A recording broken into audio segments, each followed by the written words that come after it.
Morning everyone, welcome to my YouTube channel. आज मैं chapter first के न्यूमेरिकल का सेकंड भाग कराने जा रहा हूं, जिसका फोर्थ क्वेश्चन है, किसी वस्तु का वैद्युत आवेश क्वांटीकृत है, इस प्रकथन से क्या तात्पर्य है? Question mark.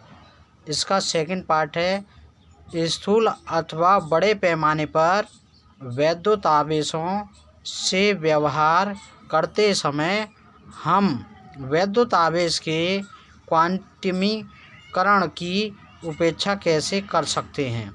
Question mark. तो पहले का आंसर है हमारा ए का।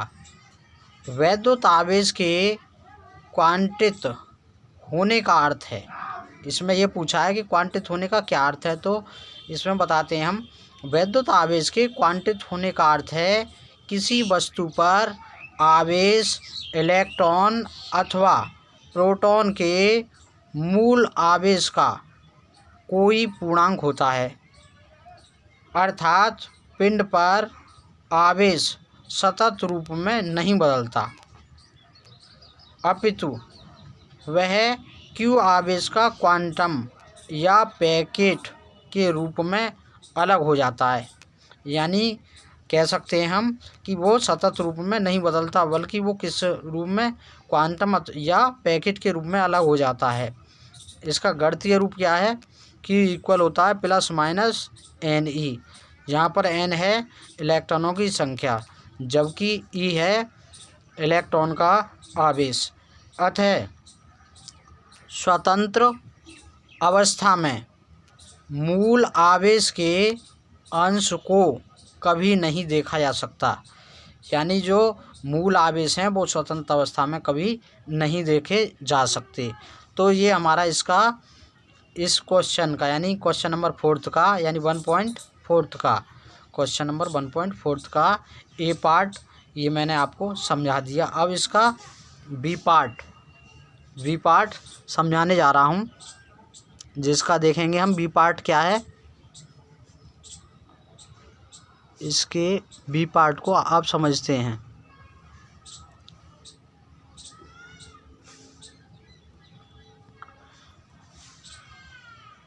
बी पार्ट में पूछा था, स्थूल अथवा बड़े पैमाने पर वैद्युत आवेशों से व्यवहार करते समय हम वैद्युत आवेश के क्वांटीकरण की अपेक्षा कैसे कर सकते हैं? तो इसमें समझाता हूँ। व्यावहारिक रूप में स्थूल स्तर पर आवेशित पिंड पर बड़ा आवेश होता है।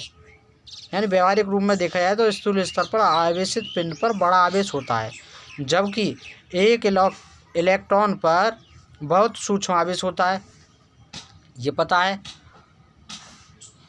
जब पिंड पर इलेक्ट्रॉन जोड़े जाते हैं या उससे निकाले जाते हैं तो आवेश में इतना कम परिवर्तन होता है कि आवेश सतत रूप में परिवर्तित होने लगता है। अतः स्थूल स्तर पर आवेश का क्वांटित होना छोड़ा जा सकता है, अर्थात जब पिंड को बृहद पैमाने पर लिया जाता है, बृहद का मतलब बड़े पैमाने पर लिया जाता है। तो यह हमारे सेकंड क्वेश्चन का, यानी इसके बी पार्ट का आंसर हो गया। आइए अब क्वेश्चन नंबर 1.5 यानी क्वेश्चन नंबर 5 की ओर चलते हैं। क्वेश्चन नंबर 5 है, जब कांच की छड़ को रेशम के टुकड़े से रगड़ते हैं तो दोनों पर आवेश आ जाता है।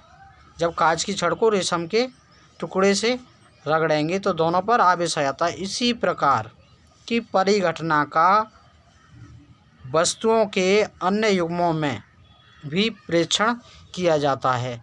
स्पष्ट कीजिए कि यह प्रेक्षण आवेश संरक्षण नियम से किस प्रकार सामंजस्य रखता है। तो क्वेश्चन हमारा ये है, अब जान लेते हैं इसका आंसर। इसका आंसर होगा आवेश उत्पन्न अथवा नष्ट नहीं होता है। ये हमें मालूम है कि आवेश उत्पन्न अथवा नष्ट नहीं होता है। यह केवल एक वस्तु से दूसरी वस्तु में स्थानांतरित होता है। यही हमारा ऊर्जा संरक्षण का सिद्धांत है। आइए अब क्वेश्चन नंबर 1.6 की ओर चलते हैं।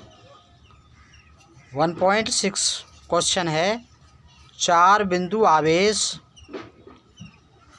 QA equal 2 माइक्रोकूलाम, QB equal -5 माइक्रोकूलाम, QC equal 2 माइक्रोकूलाम तथा QD इक्वल -5 माइक्रोकूलाम, 10 सेंटीमीटर भुजा के किसी वर्ग ABCD के शीर्षों पर अवस्थित हैं। वर्ग के केंद्र पर रखे 1 माइक्रोकूलाम आवेश पर लगने वाला बल कितना होगा। यानी हमें केंद्र पर निकालना है और इसमें एक वर्ग दे रखा है जिस पर A, B और C और D इस प्रकार ये आवेश दे रखे हैं और इसमें हमें वर्ग की भुजा भी दे रखी है 10 सेंटीमीटर। तो आइए अब इसे ज्ञात करते हैं। अब जो दिया है इसमें सबसे पहले हम वो लिख लेते हैं। तो QA इक्वल QC इक्वल दे रखा है 2 माइक्रोकूलाम इक्वल 2 × 10⁻⁻6, यानी माइक्रोन को कूलाम में चेंज करेंगे तो 10⁻⁻6 से मल्टीप्लाई कर देते हैं तो 2 × 10⁻⁻6 कूलाम ये आ गया। इसी प्रकार ये भी दे रखा है QB इक्वल QD, ये भी दोनों बराबर हैं, इक्वल -5 माइक्रोकूलाम दे रखा है। तो इसको भी कन्वर्ट कर लेंगे, माइक्रोकूलाम को कूलाम में कर लिया तो 10⁻⁻6 से मल्टीप्लाई कर दिया। इस प्रकार ये आ गया -5 × 10⁻⁻6 माइक्रोकूलाम। वर्ग की भुजा, इस वर्ग ये हमने एक वर्ग बना लिया है ABCD जिसके डायगोनल हैं AC और BD और इसका मध्य बिंदु O है। वर्ग की एक भुजा, यानी वर्ग की प्रत्येक भुजा बराबर होती है तो इसकी कोई सी भुजा मान लीजिए सभी बराबर होती हैं 10 सेंटीमीटर। ये भुजा 10 सेंटीमीटर है, ये भी भुजा 10 सेंटीमीटर है, ये भी 10 सेंटीमीटर है और ये भी 10 सेंटीमीटर है। सेंटीमीटर को मीटर में कन्वर्ट करेंगे तो 100 से डिवाइड कर देते हैं। तो मीटर में 100 से इससे 10 में डिवाइड करें तो कितना आएगा 0.1 मीटर, यानी इतने मीटर हो गया। वर्ग के केंद्र O पर आवेश QO मान लिया हमने, इस पर दिया है 1 माइक्रोकूलाम। तो 1 माइक्रोकूलाम को कूलाम में चेंज करेंगे 10⁻⁻6 से मल्टीप्लाई कर दिया तो ये आ गया 10⁻⁻6 कूलाम। तो इस पर हमारा जो केंद्र पर, ये केंद्र O है, इस पर जो आवेश है वो होगा 10⁻⁻6 कूलाम। अब हम इससे आगे इसे सॉल्व करते हैं। तो सबसे पहले निकालते हैं AO। सबसे पहले निकालेंगे हम इस वर्ग के अंदर AO। तो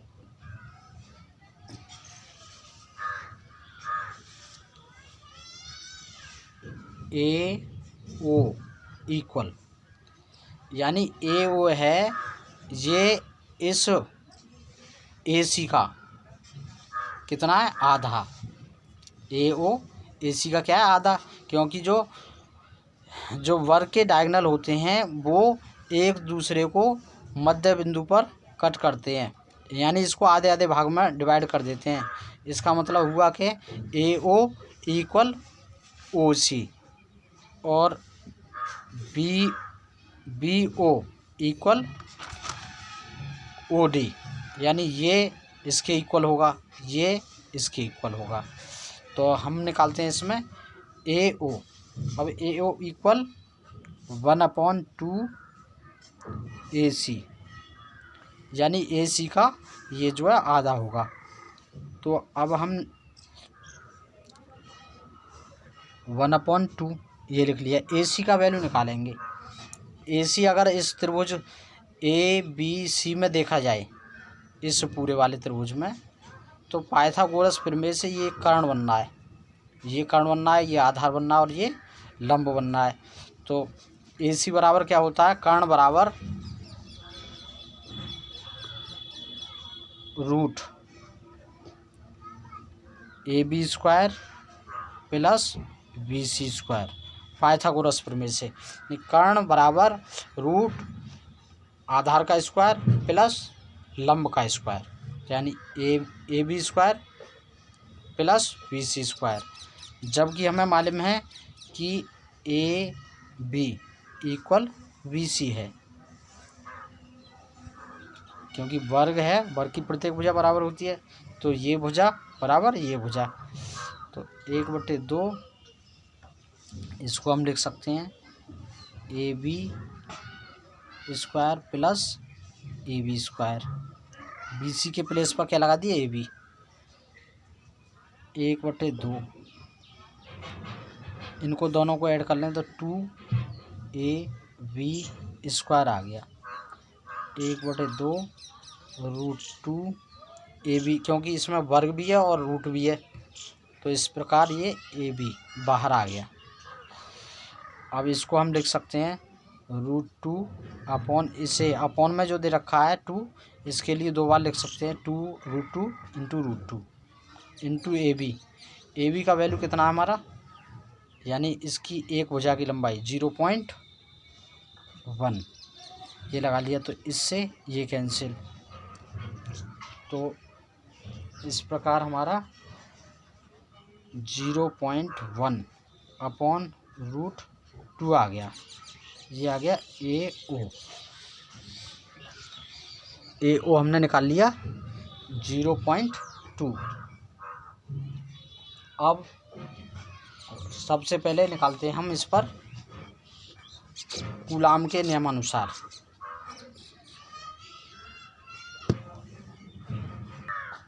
अब कूलाम के नियम से निकालते हैं हम F बराबर होता क्या है, कूलाम का नियम F equal 1/4πε0 Q1 into Q2 upon R square.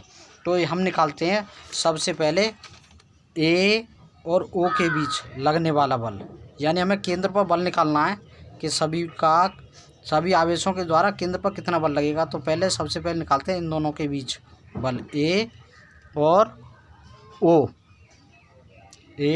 के बीच। तो इस पर आवेश और इस पर आवेश, तो दोनों का आवेश और इसके बीच की दूरी AO, या फिर R लिख लीजिए इसे। तो हमने लगा लिया F1 equal 1/4πε0 into QA.QO upon R square. अब इनकी वैल्यू पुट कर लेंगे। 1/4πε0 की वैल्यू कितनी होती है, इसकी वैल्यू होती है, चलिए बाद में लगा लेते हैं, इंटू QA की वैल्यू हमारी जो हमने निकाली थी, QA की वैल्यू है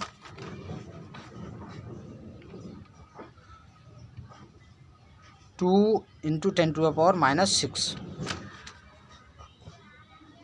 2 इंटू 10⁻⁻6, जबकि QO की वैल्यू है वो 10⁻⁻6 है, अपॉन R स्क्वायर कितना है, यानी AO ये हमने अभी निकाला था, यहाँ पर ये दे रखा है 0.1 अपॉन रूट 2, तो इसका स्क्वायर कर देंगे 0.1 अपॉन रूट 2 का स्क्वायर। अब इसका वैल्यू लगा लेंगे, 1/4πε0 का वैल्यू कितना होता है, 9 इंटू 10⁹, 1/4πε0 का वैल्यू इतना होता है, ये लगा दिया हमने, इंटू 2 इंटू 10⁻⁻6 और -6, ये हो गया 10⁻⁻12।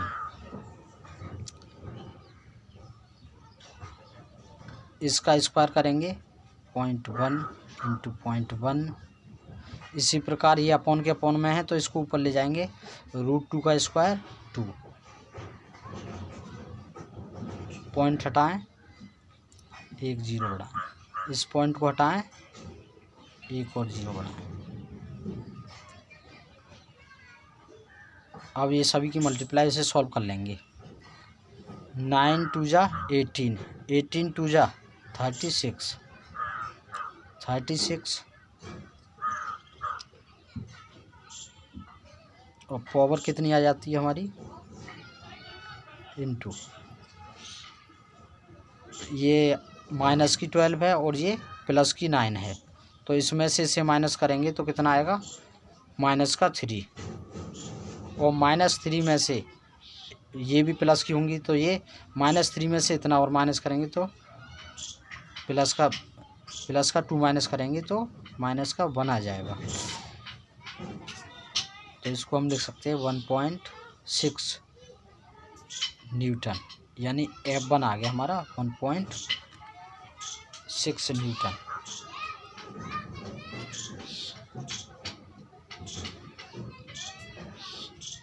सिमिलरली, इसी प्रकार जैसे हमने ये निकाला है इन दोनों के बीच F1, और इन दोनों के बीच निकालेंगे तो वो होगा F3, क्योंकि 1 2 3 4 इस प्रकार ही तो लिखेंगे हम। तो F1 इसके बीच और इसके बीच आएगा F3, तो F3 हमारा कितना होगा, इसी प्रकार F3 इक्वल बिल्कुल यही आने वाला है जो अभी आया, इसको भी हम इतना ही लिखेंगे 1.6, ये भी इतना ही आएगा। अब निकालते हैं हम F2, equal 1/4 pi epsilon not F2। तो इसका मतलब हुआ कि ये और ये, यानी इस पर आवेश और इस पर आवेश, तो इसे लाएंगे इन दोनों के बीच की दूरी VO वो किसके इक्वल है, AO के इक्वल है, क्योंकि ये और ये और ये और ये सभी इक्वल हैं, तो इतना ही जो R है वो सभी के लिए इक्वल लगेगा। तो इस प्रकार इस पर आवेश प्लस इस पर आवेश, तो इस पर आवेश कितना है B पर आवेश है -5, तो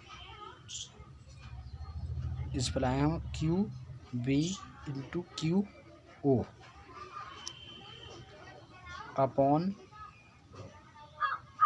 BO स्क्वायर,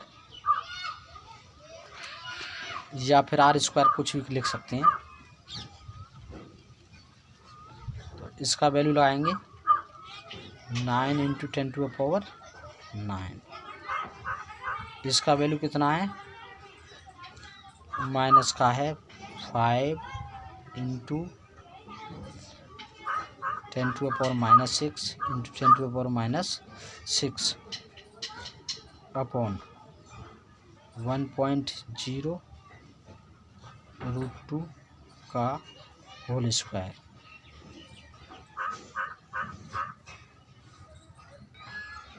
अब इसे सॉल्व कर लेते हैं।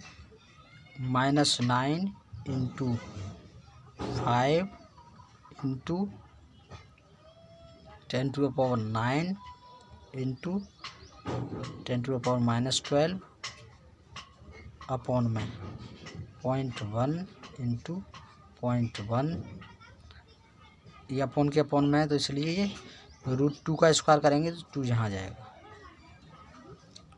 इसका पॉइंट हटाएंगे 1 0 बढ़ा लें, इसका पॉइंट हटाएंगे 1 0 बढ़ा लें, इसकी इसमें मल्टीप्लाई 9 2 जा 18, 18 5 जा 90, माइनस का 90, 1 2 2 0 ये लगा लें, इसमें से इसे माइनस कर देंगे,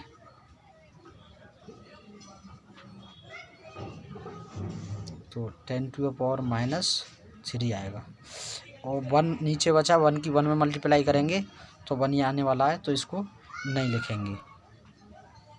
तो अगर हम इससे इसको डिवाइड करें, क्योंकि ये अपॉन में आएगा 1000 और यहाँ 1000 ये है 9000 है, तो 1000 से 1000 9 बचा, तो 9 न्यूटन। तो ये आ गया हमारा F2 इतना आ गया। जबकि हमारा F1 आया था 3.6 न्यूटन। इसी प्रकार हमने निकाला था F3 3.6 न्यूटन। ये माइनस आएगा क्योंकि ये अपोजिट आवेश हैं, वो विपरीत आवेश हैं, तो इसलिए एक प्लस होगा तो एक माइनस होगा। अब इसी प्रकार हम निकालेंगे सिमिलरली। इसी प्रकार F4 ये माइनस है तो इधर प्लस आएगा, 9 कूलम ही आएगा। अब सभी को ऐड कर लेते हैं।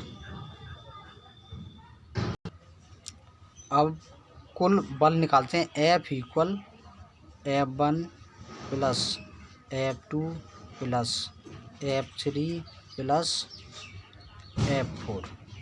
तो यहाँ पर F1 का वैल्यू है 3.6 प्लस F2 का माइनस का 9 और प्लस F3 का माइनस 3.6 प्लस F4 का 9।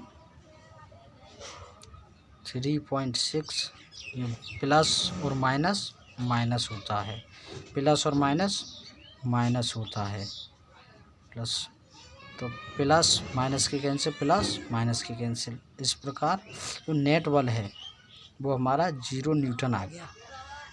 तो यही हमारा आंसर है। तो आज के लिए बस इतना ही है। Thank you.